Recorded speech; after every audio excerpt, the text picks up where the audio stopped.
প্রিয় আবৃত্তিপ্রেমী বন্ধুরা, একটু দেরিতে হলেও চলে এলাম আবৃত্তি আলোচনা 10 নিয়ে।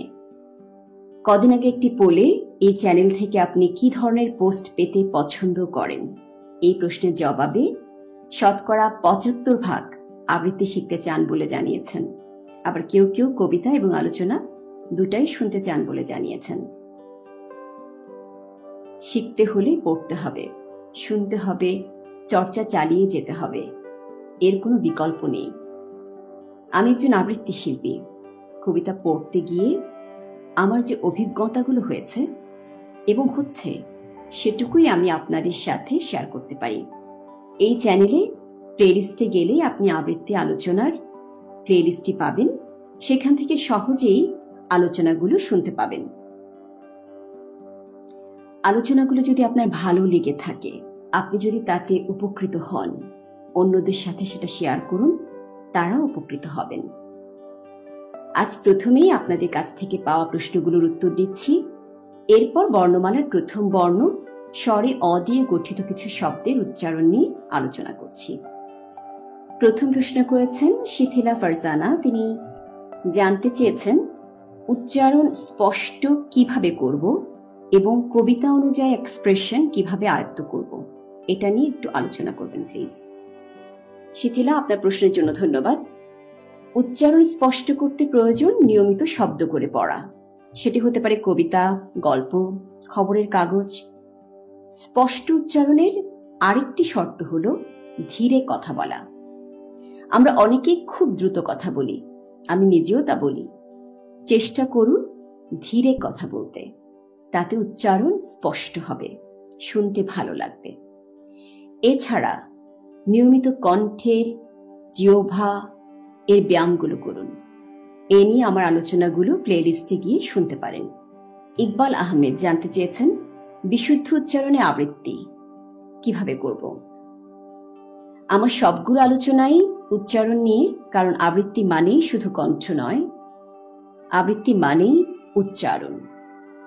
আপনার কণ্ঠ দিয়েই আপনি শ্রোতার কাছে পৌঁছেন।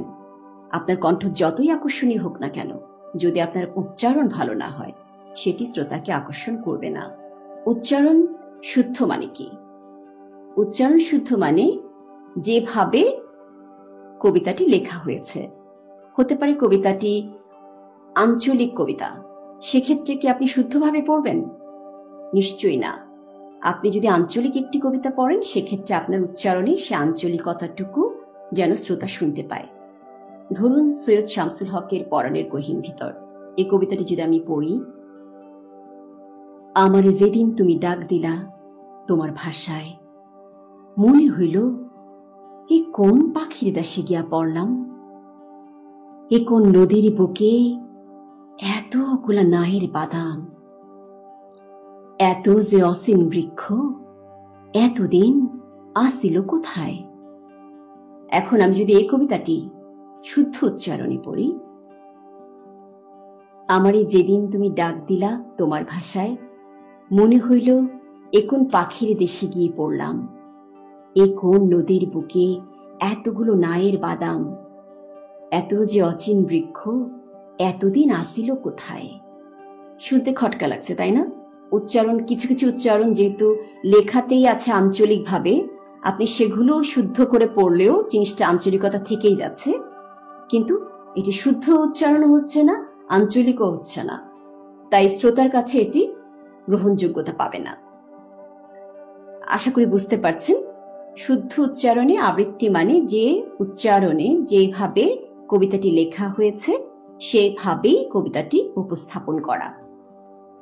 উম্মে হাবিবা লিজা তিনি জানতে চেয়েছেন বলার মাঝখানে কথা আটকে গেলে এক্ষেত্রে কি করা যায়। ধন্যবাদ আপনি প্রশ্নের জন্য উম্মে হাবিবা লিজা। বলার মাঝখানে কথা আটকে যাবার নানান কারণ থাকতে পারে। ভালো অনুশীলনের অভাব তার একটি। তার মানে আপনি কবিতাটি অনেকবার পড়েননি, অনেক বেশি অনুশীলন করেননি, অথবা এমনও হতে পারে আপনি ঘাবড়ে গেছেন। আমরা স্টেজে উঠে অনেকেই ঘাবড়ে যাই, বেশিরভাগ মানুষই ঘাবড়ে যায়। সেক্ষেত্রে আপনার করণীয় কি? আপনার করণীয় হচ্ছে কবিতাটি বারবার অনুশীলন করা, চর্চা করা, যাতে করে এটি আপনার ভেতরে ঢুকে যায়। মুখস্থ হয়ে যায়, তখন আপনি যতই ঘাবড়ে থাকুন না কেন অনায়াসে কবিতাটি পড়া হয়ে যাবে। যে কোনো কবিতা বা গদ্যাংশ বহুবার পড়ুন, বারবার পড়লে থেমে যাওয়ার আশঙ্কা থাকে না। কবিতাটি সাথে রাখুন, দেখে পড়ুন, আর তারপরও যদি আপনি আটকে যান তবে শেষ লাইন থেকে বা শেষ শব্দটি থেকে আবার শুরু করুন। এর পরের প্রশ্ন করেছেন সুফিয়ান জুয়েল। তিনি জানতে চেয়েছেন কণ্ঠ ভরাট না হলে আবৃত্তি উঁচু স্কেলে করব নাকি নিচু স্কেলে। উনি আরো জানতে চেয়েছেন আবৃত্তি করতে কি কি গানের মতো তাল এবং লয় মেনটেন করতে হয়। ধন্যবাদ আপনি প্রশ্নটির জন্য সুফিয়ান জুয়েল। কণ্ঠটি সম্পূর্ণ বিধাতার দান। আমাদের দায়িত্ব হলো সে কণ্ঠটিকে ভালোবাসা এবং তাকে তৈরি করে নেয়া। কণ্ঠ ভরাট বা কম ভরাট এর উপর কিন্তু স্কেল নির্ভর করে না। উঁচু কণ্ঠে বা নিচু কণ্ঠে পড়ার অভ্যেসটা আপনাকেই তৈরি করতে হবে। কণ্ঠের ব্যায়াম নিয়ে আমার ভিডিওটি দেখুন। হারমোনিয়াম বা কিবোর্ড, এখন অনেক অ্যাপও আছে, এর মাধ্যমে আপনি নিয়মিত কণ্ঠের ব্যায়াম করুন। কদিন পরে নিজেই অবাক হবেন আপনার কণ্ঠ শুনে। আর আপনার পরের প্রশ্নটি হচ্ছে তাল লয়ের ব্যাপারে। ছন্দের কবিতাতে তাল থাকবেই, সুতরাং কবিতাতে তাল আছে। তাল থাকলে হালকা লয়ও থাকে, মানে আপনি কতটুকু গ্যাপ দিতে পারবেন। আর বিশেষ করে বাচ্চাদের কবিতাগুলো আপনি যদি তাল লয়ে পড়েন সেটি বাচ্চাদের বেশি আকৃষ্ট করে। এছাড়া যে বৃন্দ কবিতাগুলো আছে যেগুলো আমরা অনেকে মিলে পড়ি, আপনি খেয়াল করবেন সেখানে আমরা কিন্তু তবলার সাথে কবিতাগুলো আবৃত্তি করি। হ্যাঁ, কবিতাতে তাল লয়ের ব্যাপারটি আছে, গানের মতো হয়তো অতটা প্রকট নয়, কিন্তু আছে। এর পরের প্রশ্নটি করেছেন মোহাম্মদ মতিউর রহমান। কিভাবে গদ্য বা কোনো আর্টিকেল আরো আবেগ দিয়ে বা ডিপলি উপস্থাপন করা যাতে মানুষের মধ্যে শোনার আকর্ষণ বাড়ানো যায়। দয়া করে এটা নিয়ে আরেকটি ভিডিও তৈরি করুন। মোহাম্মদ মতিউর রহমান, আপনাকে অনেক ধন্যবাদ আপনার প্রশ্নটির জন্য। বেশিরভাগ কবিতাতেই ছন্দ থাকে এবং এটি কম বর্ণনামূলক হয়। আর গদ্য মানে একটু বড় মাপের লেখা। কবিতা যেটি 4 লাইনে বলা হচ্ছে, গদ্যে সেটি হয়তো 15 থেকে 20 লাইনে বলা হচ্ছে। বর্ণনামূলক লেখাগুলোতেও কবিতার মতন কণ্ঠের ওঠানামাটা জরুরি। খেয়াল করবেন কোথায় একটু ভিন্ন টোনে বা স্কেলে পড়া যায়, কোথায় একটু ভিন্ন কণ্ঠে পড়া যায়। আমি শুধু একটি উদাহরণের জন্য ছোট্ট করে হুমায়ুন আহমেদের রূপা গল্পটি থেকে কিছু লাইন পড়ছি। রাত 9টা বাজলো, বৃষ্টি এক মুহূর্তের জন্য থামল না। জ্বরে আমার গা পুড়ে যাচ্ছে, দাঁড়িয়ে থাকতে আর পারছিলাম না, পা ছড়িয়ে বসে পড়লাম। দারোয়ান এসে আমাকে ফিসফিস করে বলল, সাহেব পুলিশ আনতে চাইতেছেন, বড় আফা রাজি না। বড় আফা আপনার অবস্থা দেখা খুব কাঁদতাছেন, টাইট হইয়া বইসা থাকেন। আমি টাইট হয়ে বসে রইলাম। রাত 11টা বাজলো। ওদের বারান্দায় বাতি জ্বলে উঠল। বসার ঘরের দরজা খুলে মেয়েটা বের হয়ে এলো। মেয়েটির পেছন পেছন ওদের বাড়ির সব কজন মানুষ। ওরা কেউ বারান্দায় নামলো না। মেয়েটি একা এগিয়ে এলো, আমার সামনে এসে দাঁড়ালো এবং অসম্ভব কোমল গলায় বলল, কেন এমন পাগলামি করছেন? আমি হতভম্ব হয়ে তাকিয়ে রইলাম, কারণ এই মেয়ে সেই মেয়ে নয়, অন্য একটি মেয়ে। একে আমি কোনোদিন দেখিনি। মরিস মাইনর গাড়ির ড্রাইভার আমাকে ভুল ঠিকানা দিয়েছে, হয়তো ইচ্ছে করেই দিয়েছে। দেখতে পাচ্ছেন যেখানে আপনি দারোয়ানের কথাটি বলছেন সেখানে আপনি একটু আঞ্চলিকভাবে বলতে পারেন। খুব বেশি অভিনয়ের দরকার নেই, কারণ আপনি এখানে অভিনয় করছেন না, গল্প বলছেন। আশা করছি আপনি আপনার উত্তর পেয়েছেন। আজ এই কটা প্রশ্নের উত্তর দিলাম, এখন চলে যাচ্ছি উচ্চারণে। আজ বর্ণমালার প্রথম বর্ণ দিয়ে গঠিত কিছু শব্দের উচ্চারণ নিয়ে আলোচনা করছি। স্বরে অ বাংলা বর্ণমালার প্রথম অক্ষর, এটি কণ্ঠ থেকে উচ্চারিত হয়। স্বরে অ দিয়ে গঠিত কিছু শব্দের উচ্চারণ অপরিবর্তিত থাকে, তার মানে স্বরে অ এর মতো উচ্চারিত হয়। আবার কিছু শব্দ আছে যেগুলো ও এর মতো উচ্চারিত হয়। আমি আমার আলোচনায় বাংলা ব্যাকরণ নিয়ে কথা না বলে বরং শুধু উচ্চারণগুলোতে মন দিচ্ছি। স্বরে অ দিয়ে অসংখ্য শব্দ গঠিত হয়েছে। আমার আজকের এই ভিডিওতে আমি কিছু শব্দের উচ্চারণ নিয়ে এসেছি যে শব্দগুলো কবিতা এবং গল্পে বহুল ব্যবহৃত হয়, যে শব্দগুলোতে স্বরে অয়ের মতন উচ্চারিত হয়। অচল, অল্প, অনেক, অযুত, অপূর্ব, অনিয়ম, অসুস্থ। আপনি খেয়াল করলেই দেখবেন স্বরে দিয়ে গঠিত যে শব্দগুলো না বোধক সেগুলো স্বরে এর মতো উচ্চারিত হয়। যেমন ধরুন অভাব, অকুল, অচেনা,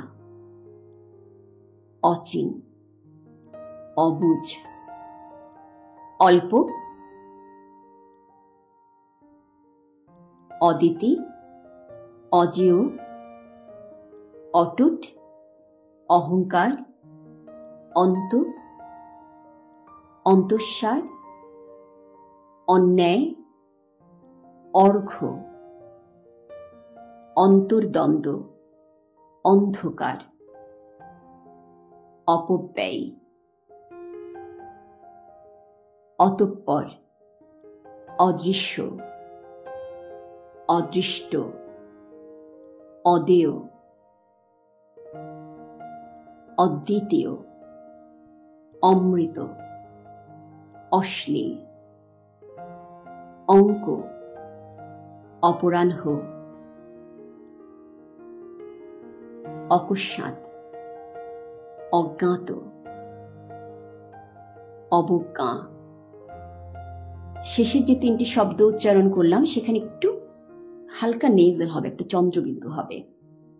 আবার বলছি, অকস্মাৎ, অজ্ঞাত, অবজ্ঞা। এবার আসছি যে শব্দগুলোতে স্বরে ও এর মতো উচ্চারিত হয়। অনু, অনুবাদ, অনুযায়ী, অনুভব, অনুকূল, অনুমান, অনুমেয়, অনুসরণ, অনুসারী, অনুরোধ, অনুশীলন, অতীত, অধিকতর, অধীন, অন্য, অন্যতম, অভিধান, অভিনেতা, অভিনেত্রী, অভিযান, অভ্যাগত, অধ্যক্ষ, অত্যন্ত, অত্যাচার। আশা করছি আজকের এই ভিডিও থেকে আপনি কিছুটা হলেও উপকৃত হবেন। ভিডিওটি ভালো লাগলে অবশ্যই লাইক এবং শেয়ার দিয়ে আমার পাশে থাকবেন। ভালো থাকুন, সুস্থ থাকুন, নিরাপদ থাকুন। অনেক ধন্যবাদ।